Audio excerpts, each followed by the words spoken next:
Assalamualaikum warahmatullahi wabarakatuh.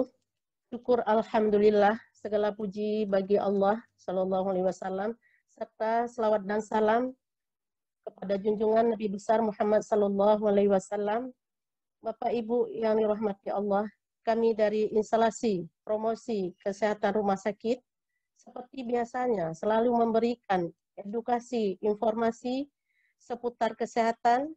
Kita mengambil topik hari ini yaitu tentang COVID-19 antara fakta dan hoak yang akan disampaikan oleh Dr.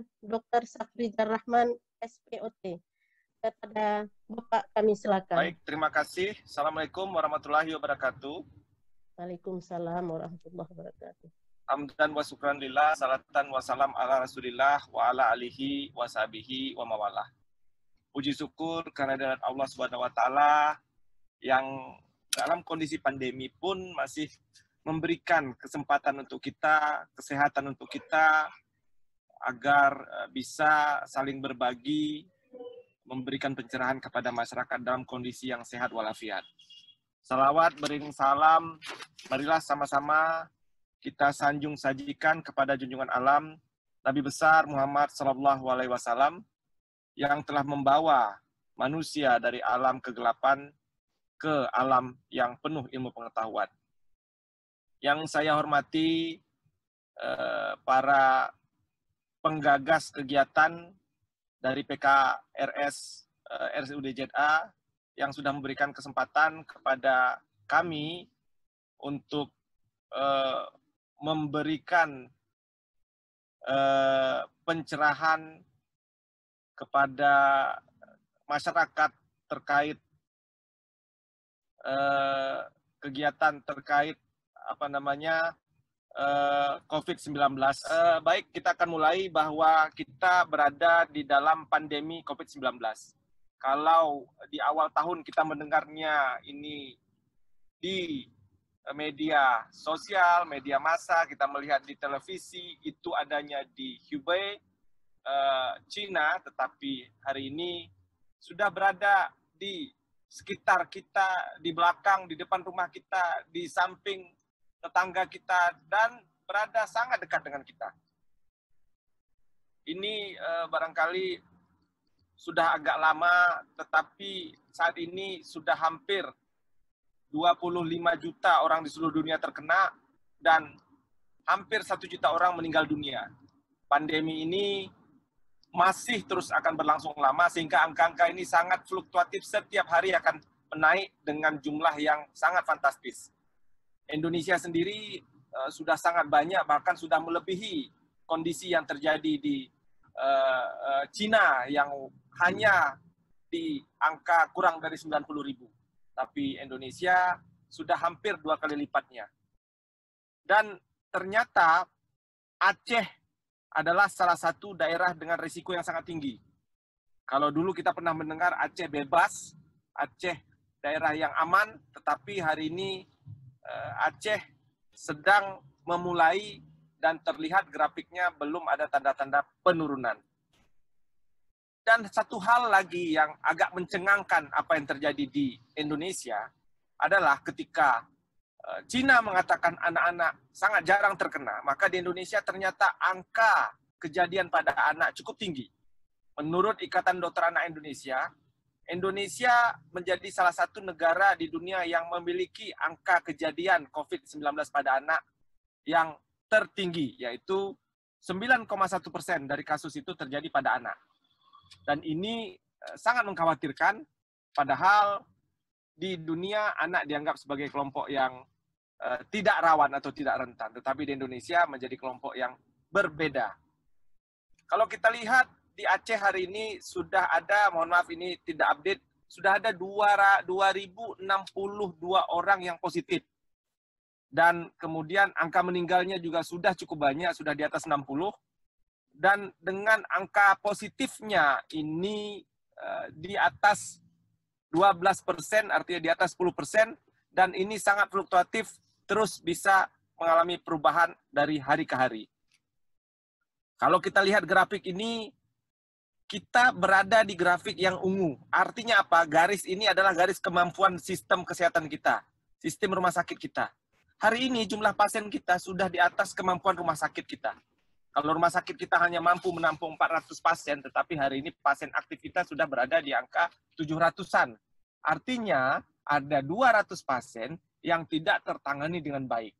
Belum lagi kalau kita bicara dengan bagaimana kemampuan medis, bagaimana kesehatan tim medis yang merawat mereka. Sehingga harusnya kita berusaha untuk melakukannya menjadi grafik yang warna hijau ini. Artinya kasusnya kurang di bawah sistem kesehatan sehingga kita bisa melakukannya dengan optimal. Ini adalah grafik angka kita yang terus naik dari hari ke hari di Aceh. Walaupun sebenarnya kenaikan ini jangan menjadi sesuatu yang paling ditakuti, tetapi kalau terjadi peningkatan kematian, ini adalah sesuatu yang harus kita waspadai. Namun demikian, peningkatan kasus yang tidak diikuti dengan penanganan yang baik, inilah yang kemudian kita khawatirkan akan terus meningkatkan kasus hari ke hari tidak pernah berhenti. Virus ini menular melalui percikan air liur dari tubuh mereka yang terkena COVID ke orang lain di sekitarnya. Kalau kita perhatikan, setiap orang batuk sebenarnya banyak sekali partikel-partikel yang keluar dari mulut orang tersebut yang dapat menyebar, menyemprot sampai 1 meter ke depannya. Bahkan kalau dengan batuk yang lebih keras bisa 3 meter dan seterusnya dan seterusnya. Apalagi kalau ruangan tersebut ada sumber seperti air conditioner, AC, atau kipas angin yang bisa kemudian menambah jauh daripada langkah COVID dan langkah daripada partikel air liur ini yang bisa mencapai orang-orang di sekitarnya. Ini adalah menjadi salah satu cara menyebarkan virus ini. COVID ternyata kalau ada 100 orang yang menderita, yang di dalam tubuhnya ada COVID, ada virus COVID, maka sebenarnya 80% dari orang-orang tersebut, atau 80 dari 100 orang tadi, tidak punya gejala apa-apa. Hanya 20% yang punya gejala, dan dari 20% itu hanya 5% yang kemudian berat, sampai mengalami kematian. Berat hanya 5%.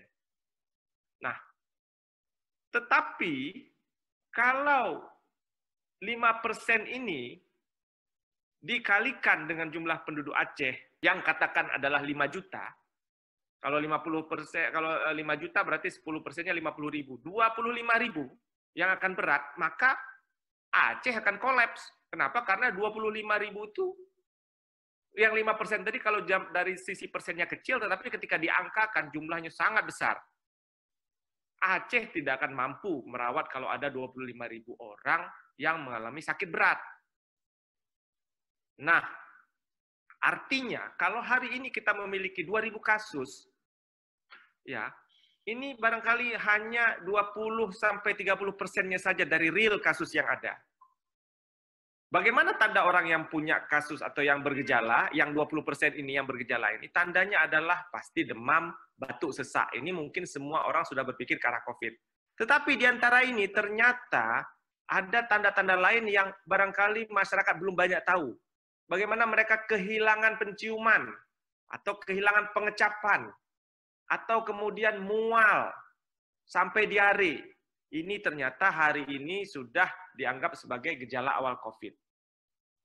Nah, pada orang-orang yang daya tahan tubuhnya kuat, maka gejala ini sering tidak terlihat. Saya mengambil contoh adalah ketika ada sekelompok mahasiswa yang orang tua mereka kemudian mengalami COVID, dirawat bahkan hingga sakit, hingga meninggal, maka kelompok anak-anaknya yang berteman itu kita ambil, kita lakukan uji, tes. Padahal mereka tidak bergejala. Hasilnya adalah hampir 100% anak-anak tersebut positif. Tapi mereka tidak punya gejala. Malah mereka pergi ke sana, pergi ke sini, pergi ke sana, pergi ke sini. Kemungkinan besar orang tuanya juga ditularkan dari mereka. Ini yang kita takutkan. Karena banyaknya dan gampangnya COVID ini menular, maka kemudian rumah sakit pun harus memberlakukan satu sistem. Sistem ini tentunya akan memperlambat pelayanan, tetapi sistem itu bisa berupaya untuk mengurangi resiko penularan COVID di rumah sakit. tentu saja rumah sakit tidak boleh harus waspada terhadap penularan karena tenaga medis kita terbatas. Kalau tenaga medis kita sakit, maka pelayanan bisa terganggu. Saya ibaratkan perang ketika ada orang yang datang ke markas tentara ini adalah rumah sakit, maka penjaga di depan itu akan menanyakan, kamu kawan atau lawan? Ketika ada pasien yang datang ke rumah sakit, maka rumah sakit akan menanyakan dulu, ini ada COVID atau tidak ada COVID? Ini kadang-kadang tidak dipahami oleh masyarakat. Masyarakat mengatakan, saya sakit patah tulang, kenapa harus ditanya COVID atau tidak COVID? Karena COVID dan tidak COVID ini bisa terjadi pada siapapun, walaupun tanpa gejala. Maka kita harus mencari tahu orang ini COVID atau tidak COVID. Karena kalau dia COVID, tidak boleh dirawat bersama yang bukan COVID. Nanti malah menyebar. Nanti malah menginfeksi, bukan hanya pasien lain, tapi juga petugas medis. Nah, itulah alasannya. Nah, ketika orang yang datang ke markas tadi bisa menjawab pertanyaan, bisa menjawab sandi, maka dia dianggap kawan. Dianggap bukan COVID. Ketika nanti di UGD COVID diperhatikan bahwasanya ini mengarah ke COVID, maka orang ini kemudian dilakukan pemeriksaan lain. Ini kadang-kadang menimbulkan kemarahan. Kenapa kami dilayani lama? Pasien kami ini patah tulang, tidak dibawa kemana-mana, asik periksa sana, periksa sini. Tujuannya itu tadi. Nah, pada akhirnya sampai kesimpulan apakah dia mengarah ke COVID atau tidak COVID. Kalau dia ternyata tidak COVID, maka dirawatlah di tempat biasa, akan diobati sakitnya, diobati penyebabnya. Tetapi ketika dia mencurigai COVID, maka tetap dirawat di ruang rawat sementara sampai terbukti dia COVID atau tidak melalui tes. Tes ini butuh waktu. Dalam perawatan, dalam penantian ini kalau kemudian nauzubillah min dzalik meninggal dunia, maka dia dianggap sebagai COVID.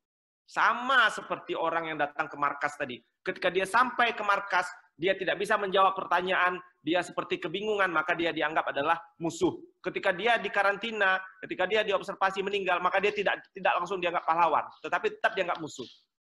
Walaupun belakangan nanti ketahuan dia pahlawan. Meninggal dianggap COVID, walaupun nanti mungkin belakangan hasilnya negatif, tapi ini adalah upaya untuk menyelamatkan semuanya dari tertular COVID. Pencegahan virus COVID-19 ini sudah sangat jelas. Hiduplah kita dengan protokol COVID. Hiduplah kita dengan protokol COVID. Apa itu? Saya pikir sudah tahu. Pakai masker, cuci tangan, dan jaga jarak. Cuci tangan, karena tangan inilah yang media yang paling umum yang menyebabkan COVID dengan menggerakkan tangan ini ke mulut, ke tangan, ke mulut, ke hidung, ke mata. Coba perhatikan kalau kita pribadi, berapa kali dalam sehari kita melakukan memegang hidung, memegang mulut, menggosok mata. Sangat banyak. Kalau tangan kita ada virus COVID, maka virus ini akan masuk ke organ yang saya sampaikan tadi, akan menginfeksi kita. Nah, pakai masker, ini penting. Di awal saya sudah sampaikan tadi bagaimana semprotan dari mulut seseorang penderita COVID yang bisa kemana-mana, dan jumlah semprotan itu akan jauh berkurang kalau kita pakai masker. Apalagi lawan kita, yang lawan bicara kita juga ikut memakai masker. Maka sangat minimal kemungkinan dia akan terinfeksi atau tersebar. Apalagi kemudian kita menjaga jarak. Sudah jarak kita jauh, kita pakai masker, maka relatif jauh lebih aman. Ada 3 jenis masker. Yang dipakai masyarakat itu masker kain, paling ringan memakainya. Ini pun terkadang masyarakat susah karena merasa nafasnya tidak nyaman kalau pakai masker kain. Bagaimana lagi kawan-kawan yang memakai masker bedah? Pasti lebih tidak nyaman. Apalagi yang memakai masker N95 yang mungkin 10 kali lebih susah daripada pakai masker bedah. Padahal masker bedah ini 10 kali lebih susah dari masker kain. Artinya orang yang memakai masker kain ini 20 kali lebih ringan daripada memakai masker bedah, masker N95. Kalau masyarakat tidak mau memakai masker kain, maka akan banyak lagi petugas medis yang harus pakai masker N95 untuk menolong orang yang COVID. Dan ini tidak nyaman, sangat menyiksa. Masyarakat memakai masker kain yang paling ringan saja kesusahan, apalagi kita, tim medis, manusia juga sama seperti masyarakat lainnya. Disuruh memakai sesuatu yang lebih ketat. Kadang-kadang ini membuat kewaspadaan kita berkurang dan akhirnya kita pun terinfeksi.